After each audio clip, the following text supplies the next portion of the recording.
Good afternoon students. Now we are going to see about the 12th economics. Topic is importance of national income of analysis. சரியா? National income is of great importance for the economic of a country. ஒரு நாட்டினுடைய economic ரொம்ப முக்கியத்துவம் வாய்ந்தது எது அப்படின்னு சொன்னால் அது நாட்டினுடைய நேஷ்னல் இன்கம் தான். சரியா? Nowadays the national income is regarded as accounts of economy. அதாவது நேஷ்னல் இன்கம் அனாலிசிஸோட முக்கியத்துவம் என்ன அப்படிங்கிறத தெரிஞ்சுக்க போகிறோம். So national income is of a great importance for the economy of a country. ஒரு நாட்டினுடைய எக்கனாமிக்கு மிக முக்கியத்துவம் வாய்ந்தது எது அப்படின்னு கேட்டோன்னா அந்த நாட்டினுடைய national income. So nowadays the national income is regarded as an accounts of economy which are known as social. அப்போ நேஷ்னல் இன்கம் எப்படி சொல்கிறாங்க இப்போ அப்படின்னா அக்கௌண்ட்ஸ் ஆஃப் த எக்கானமி, ஒரு பொருளாதாரத்தினுடைய கணக்கு அப்படிங்கிறாங்க. ஸோ அப்புறம் அதுக்கு இன்னொரு பேர் என்ன சொல்லியிருக்காங்கன்னா சோஷியல் அக்கௌண்ட்ஸ், அதாவது சமூக கணக்கு அப்படின்னு சொல்கிறாங்க. அப்போ நேஷ்னல் இன்கம் எப்படி சொல்கிறாங்க? Accounts of the economy, social அக்கௌண்ட்ஸ்னு சொல்கிறாங்க. There are the 8 importance of national income analysis. First one பாரு, to know the relative importance of the various sectors of the economy and their contribution towards national income. அப்போது ஒரு நாடுன்னு ஒரு கண்ட்ரின்னு எடுத்துக்கிட்டோன்னா அந்த கண்ட்ரியில் நிறைய செக்டார்ஸ் இருக்கும். For example primary sector, secondary sector, tertiary sector. அப்போ அதனுடைய இம்பார்ட்டன்ஸ், ஒவ்வொரு செக்டாருடைய இம்பார்ட்டன்ஸ் என்ன, அந்த செக்டார்ஸ் மூலமாக ஒரு நாட்டுக்கு கான்ட்ரிபியூஷன், இதை நம்ம நேஷ்னல் இன்கம் அனாலிசிஸ் மூலயமா தான் தெரிஞ்சுக்க முடியும். ஸோ அடுத்தது ஒன்று சொல்லியிருக்காங்க, from the calculation of national income we could find how income is produced, how it is distributed, how much is paid, sale or tax. இப்போது நேஷ்னல் இன்கம் கால்குலேட் பண்ணுறதன் மூலமாக நம்ம என்ன தெரிஞ்சுக்க போகிறோம்? இன்கம் எப்படி ப்ரொடியூஸ் பண்ணுறாங்க, இன்கம் எப்படி உருவாக்குறது, அதாவது ரிலேட் பண்ணுறாங்க. ஹவு இட் இஸ் டிஸ்ட்ரிபியூட்டட், அது எப்படி எல்லாருக்கும் பிரித்து கொடுக்குறாங்க.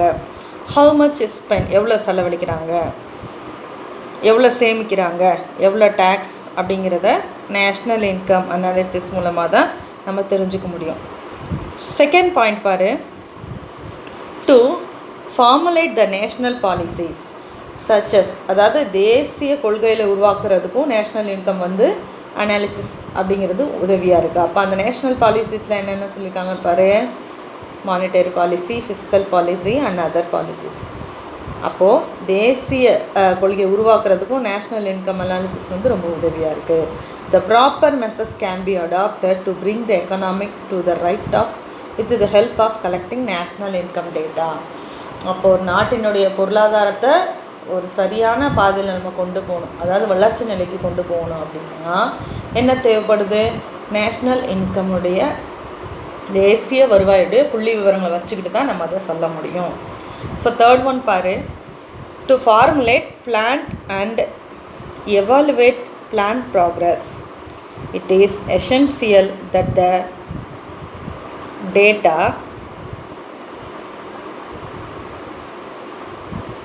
pertaining to a country gross income, output, saving and consumption from different sources should be available for economic planning. அப்போது பொருளாதார திட்டங்களை உருவாக்குறதுக்கும் அந்த திட்டத்தை after the plan what are the progress happen.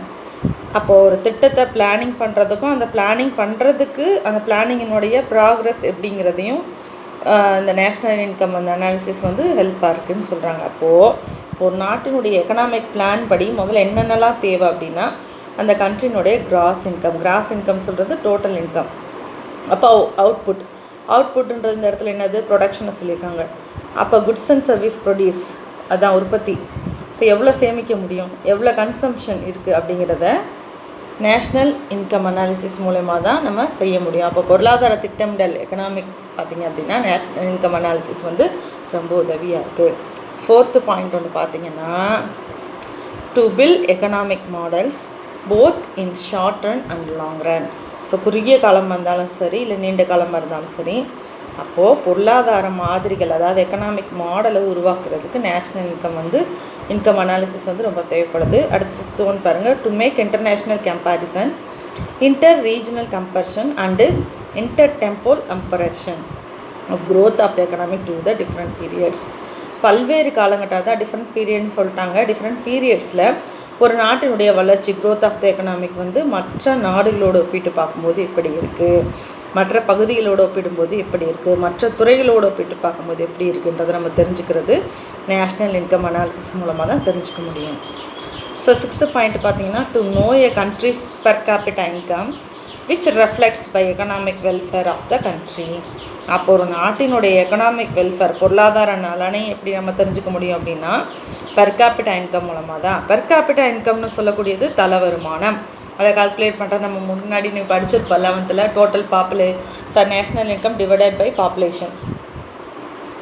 National income divided by population சொன்னோம்னா per capita income. அப்போ அந்த per capita income வச்சு தான் ஒரு நாட்டினுடைய எக்கனாமிக் வெல்ஃபேரை நம்ம சொல்ல முடியும். அந்த பெர் கேபிட்டா இன்கம் பற்றி நம்ம தெரிஞ்சுக்கணுன்னாலே என்ன தேவை, நேஷ்னல் இன்கம் அனாலிசிஸ் தேவை. ஸோ 7th ஒன் பாரு, to know the distribution of income for various factors of production in the country. So அப்போ ஒரு நாட்டில் இருக்கக்கூடிய வேரியஸ் ஃபேக்டர்ஸ் ஆஃப் ப்ரொடக்ஷனுடைய அது மூலமாக வரக்கூடிய இன்கம் நம்ம எப்படி டிஸ்ட்ரிபியூட் பண்ணுறோம் அப்படிங்கிறத தெரிஞ்சுக்கிறதுக்கும் நேஷ்னல் இன்கம் அனாலிசிஸ் வந்து ரொம்ப தேவைப்படுது. 12th last point, to are about many macroeconomic variable.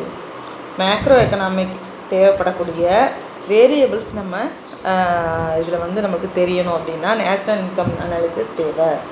So அந்த மேக்ரோ எக்கனாமிக்னுடைய அதில் என்ன கொடுத்துருக்காங்க பாரு, எல்லாமே ஜிடிபி ரேஷியோ வச்சு சொல்லுவாங்க. ஃபர்ஸ்ட் ஒன் பாரு, tax GDP ratio, current account deficit GDP ratio, fiscal deficit GDP ratio, டெப்ட் ஜிடிபி ரேஷியோ எக்ஸெட்ரா.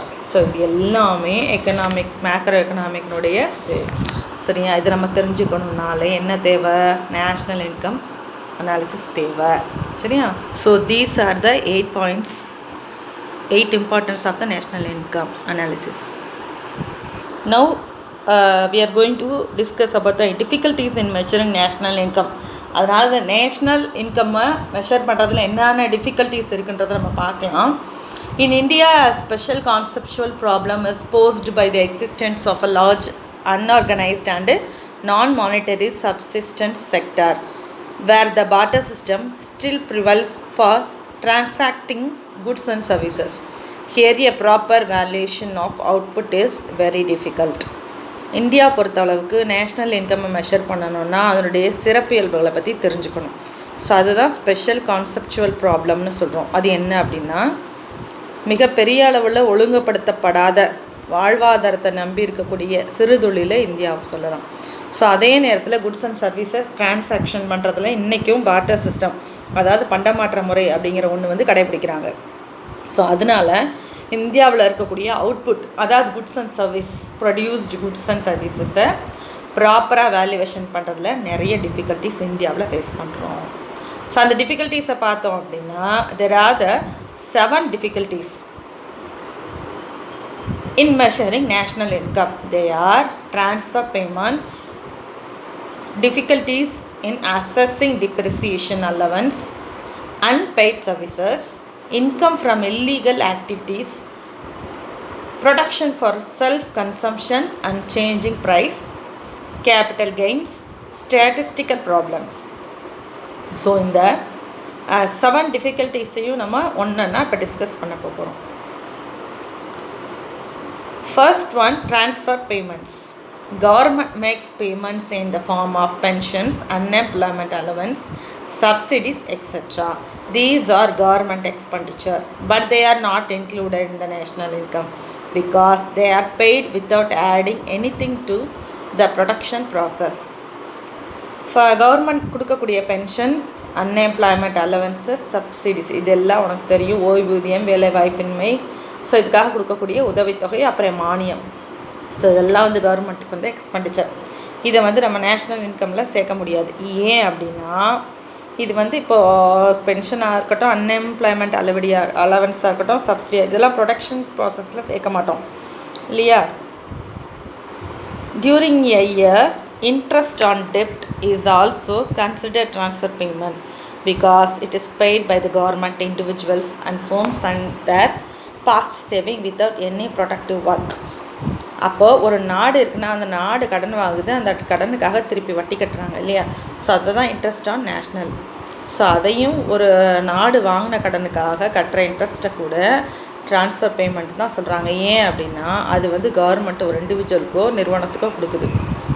ஸோ அது வந்து எதுலேருந்து கொடுக்குது? ப்ரொடக்டிவ் ஒர்க் இல்லாமல் அதனுடைய பாஸ்ட் சேவிங்ஸ்லேருந்து அதை கொடுக்குறாங்க. ஸோ அதை வந்து இதை நேஷ்னல் இன்கம் மெஷர் பண்ணும்போது இந்த இன்ட்ரெஸ்ட் ஆன் நேஷ்னல் டெப்ட்டையும் பென்ஷன்னு, அன்எம்ப்ளாய்மெண்ட்டு, அதெல்லாம் அலவன்ஸு, சப்சிடிஸ்லாம் நம்ம சேர்க்க முடியாது.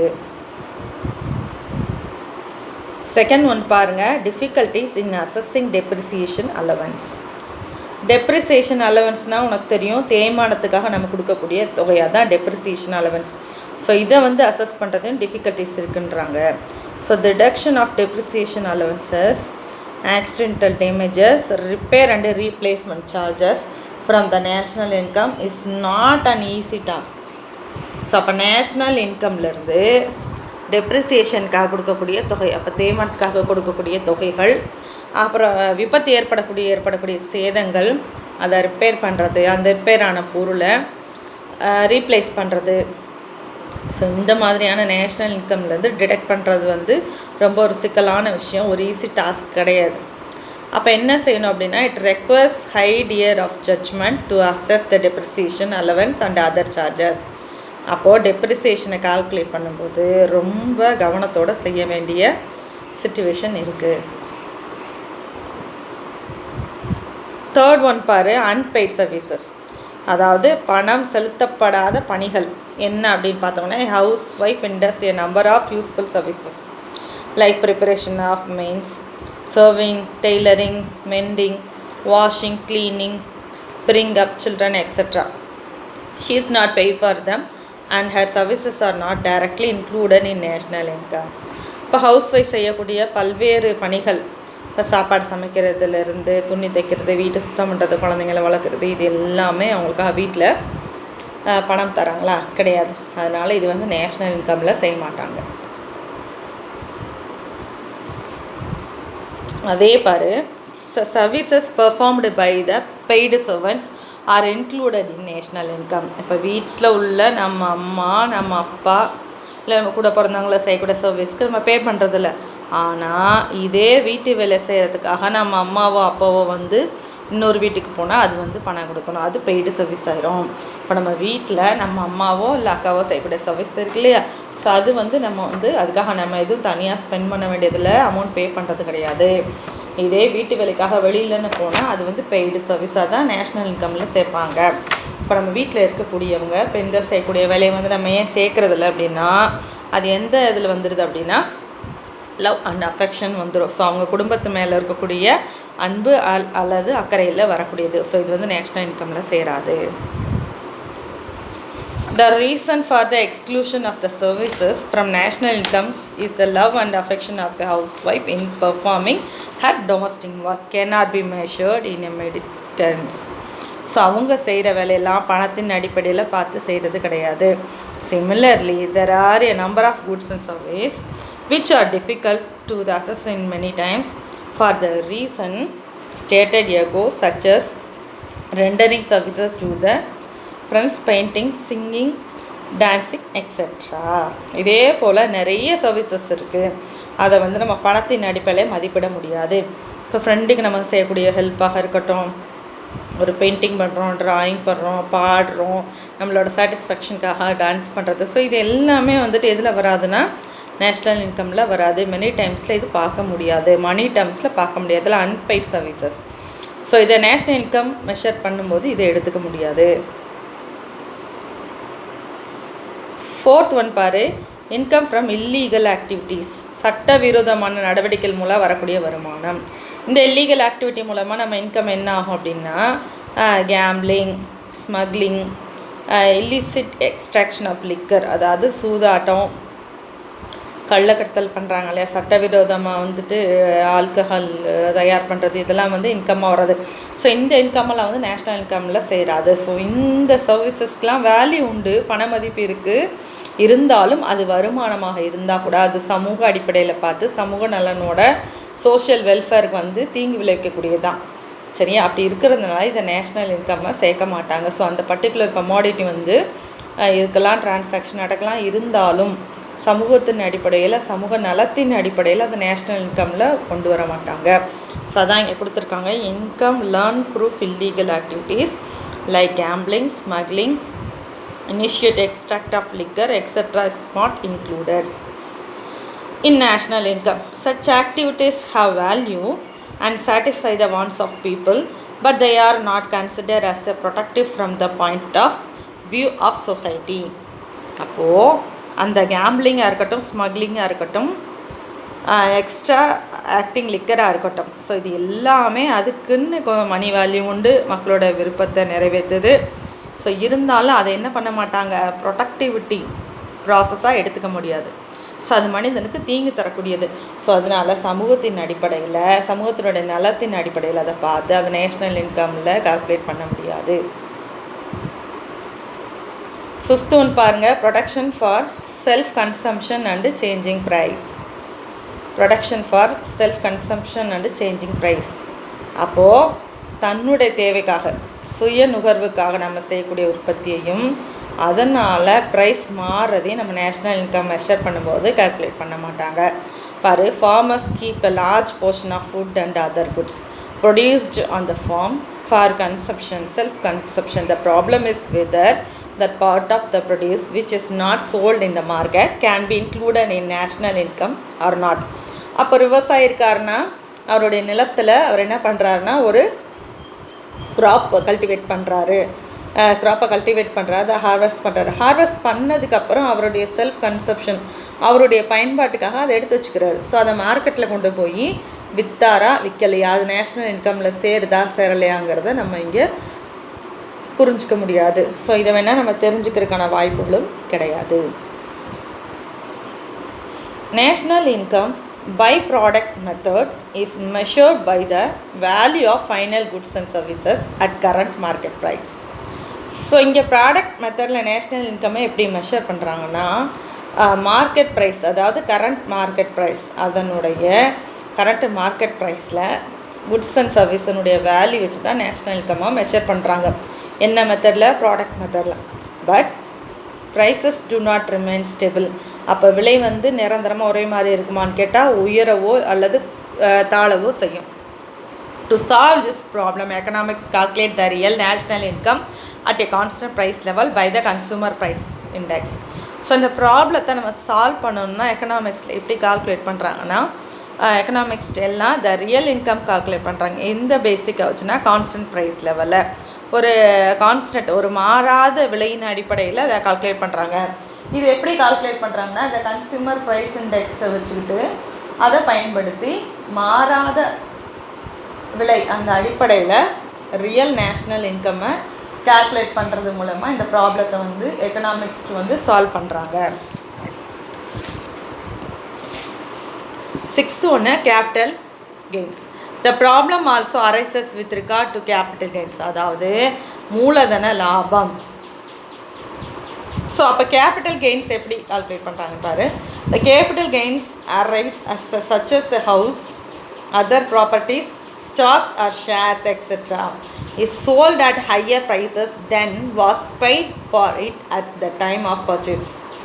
Capital gains are excluded from national income. அப்போ என்ன செய்கிறாங்க, கேபிட்டல் கெயின் எதன் மூலமாக கிடைக்கும் அப்படின்னா கேபிட்டல் அசட்டுன்னு சொல்லுவாங்க. கேபிட்டல் அசட்டுன்னு சொல்லக்கூடியது மூலதன சொத்து. ஸோ எது மூலதன சொத்து அப்படின்னா, நம்ம வச்சுருக்கக்கூடிய வீடாக இருக்கலாம், லேண்டாக இருக்கலாம், நம்ம ஷேர் மார்க்கெட்டில் போட்டிருக்க ஷேரு, நான் வச்சுருக்கக்கூடிய ஸ்டாக், இது எல்லாமே வந்து கேபிட்டல் அசட்ஸ்ன்னு சொல்கிறாங்க. ஸோ இதை வந்து நம்ம ஒரு லேண்ட், ஃபார் எக்ஸாம்பிள் லேண்ட் இருக்குதுன்னு வச்சுக்கோ, அந்த லேண்டை வாங்கியிருப்போம், வாங்கும்போது ஒரு விலை இருக்கும், அதை விற்கும்போது என்ன பண்ணுவோம், அதிக விலை வச்சு தான் விற்போம். ஸோ வாங்குறதை விட திருப்பி நம்ம சேல் பண்ணும்போது அதிக விலையோடு இருக்கும். அப்போது இந்த கேபிட்டல் அசஸ் மூலமாக வரக்கூடிய கேபிட்டல் கெயின்ஸை நம்ம கரெக்டாக அசஸ் பண்ண முடியாது. ஸோ அதெல்லாம் என்ன பண்ணுறாங்கன்னா, நேஷ்னல் இன்கம் மெஷர் பண்ணும்போது அதை வந்து தவிர்த்துடுறாங்க. ஸோ அதை எக்ஸ்போர்ட் பண்ணிடுறாங்க. ஸோ இதான் கேபிட்டல் கெயின்ஸுன்னு சொல்கிறாங்க. 7th one statistical problems. There are statistical problems too. Great care is required to avoid double counting. Double counting வராமல் வந்து நம்ம பார்த்துக்கணும்.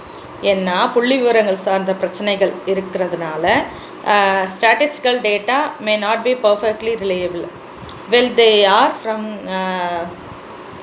பல்வேறு வழிகள் மூலமாக இந்த புள்ளி விவரங்கள் ஸ்டாட்டிஸ்டிக்கல் டேட்டா வர்றதுனால நம்ம முழு விதமாக நம்ப முடியுமானதாக கிடையாது, முழுவாக அதை நம்ப முடியாது. Skill and efficiency of statistical staff and cooperation of people at large are also equally important in measuring national income. இப்போ நேஷ்னல் இன்கம் நம்ம மெஷர் பண்ணோன்னா என்னன்னு கேட்டோம் அப்படின்னா, இந்த ஸ்டாட்டிஸ்டிக்கல் ஸ்டாக், இந்த புள்ளி விவரங்களை கலெக்ட் பண்ணக்கூடிய ஸ்டாக்ஸ் எப்படி இருக்கணும், ஸ்கில் அண்ட் எஃபிஷியன்சியாக இருக்கணும். அதே நேரத்தில் அவங்க மக்கள்கிட்ட இருந்தால் அந்த டேட்டா கலெக்ட் பண்ணுறாங்க, அப்போ மக்களோட ஒத்துழைப்பும் தேவைப்படுது.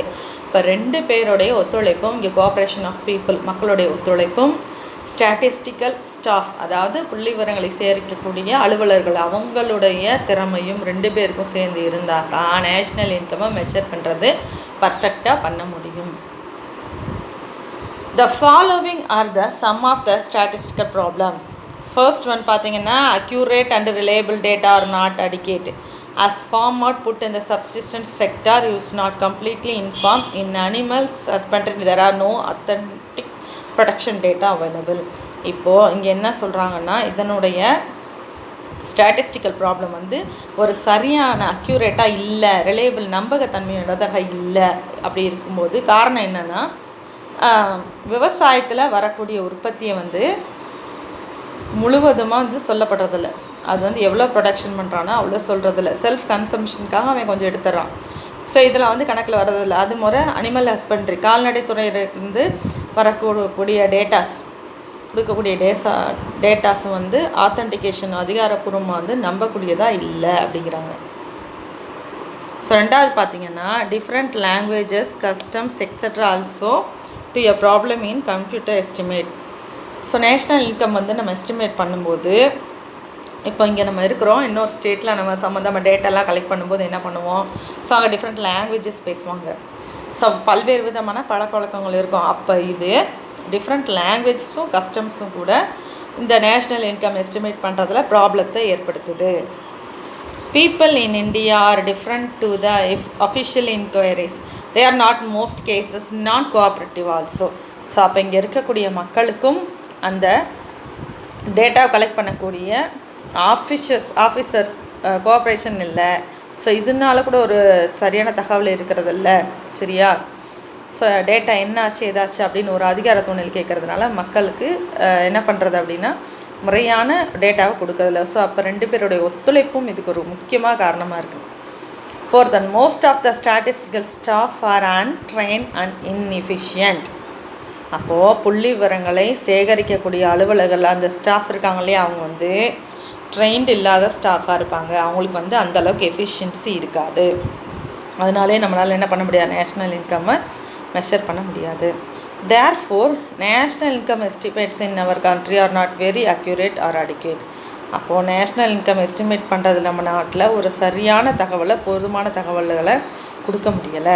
So there is at least 10% of margin error. That is national income is overestimated or underestimated by at least 10%. அதனால் என்ன பண்ணுறது அப்படின்னா, ஒரு 100% டேட்டா நம்ம கலெக்ட் பண்ணுறோன்னா அதில் 10% எரர் வந்துறதுக்கான வாய்ப்பு இருக்குது. ஒன்று அதிகமாக கால்குலேட் பண்ணிடணும், அப்படி இல்லைன்னா கம்மி அதை ஓவர் எஸ்டிமேட் பண்ணிடுறாங்க, அப்படி இல்லைன்னா அண்டர் எஸ்டிமேட் பண்ணுறது. That is why the GDP estimate for India varies from $2 trillion to $5 trillion. So ஜிடிபியாக இருந்து இந்தியாவினுடைய மொத்த உள்நாட்டு உற்பத்தி கிராஸ் டொமஸ்டிக் ப்ராடக்ட் நம்ம சொல்லும்போது இங்கே வேறுபடுது. இது எப்படி வேறுபடுதுன்னு சொன்னால், அமெரிக்கன் டாலர் $2 trillion $5 trillion வரைக்கும் டிஃப்ரெண்ட் ஆகுது, அந்த அளவுக்கு வேரி ஆகுதுன்னு சொல்கிறாங்க. அதனால் these are the 7 difficulties in measuring national income. இவ்வளோ பாயிண்ட்ஸ் இருக்குடா, இது இவ்வளோ டிஃபிகல்ட்டிஸ் இருக்குது. ஸோ நேஷ்னல் இன்கம்மை மெஷர் பண்ணுறதுல இவ்வளோ டிஃபிகல்ட்டிஸ் இருக்குது. இது ரொம்ப ஒரு முக்கியமான ஒரு கொஸ்டின்டா, difficulties in measuring national income. இதை படித்து எழுதி ரஃப் நோட்டில் எழுதி வித் பேரண்ட்ஸ் சிக்னேச்சரோட என்னோடய வாட்ஸ்அப் நம்பருக்கு அனுப்பிச்சி வைக்கிறீங்க. சரியா? ஏற்கனவே ஒரு ரிட்டன் ஒர்க் கொடுத்தேன்ப்பா, யாருமே எழுதி நோட்டை இன்னும் சப்மிட் பண்ணல. எக்கனாமிக்ஸ்க்கு 80 பேஜஸ் நோட் ஒன்று போட்டு ஒவ்வொரு லெசன்லேயும் ஒரு 2 கொஸ்டின் கொடுப்பேன், எழுதி நோட்டை சப்மிட் பண்ணியிருக்கணும் இந்த வீக்காச்சும். சரியா? தேங்க்யூடா.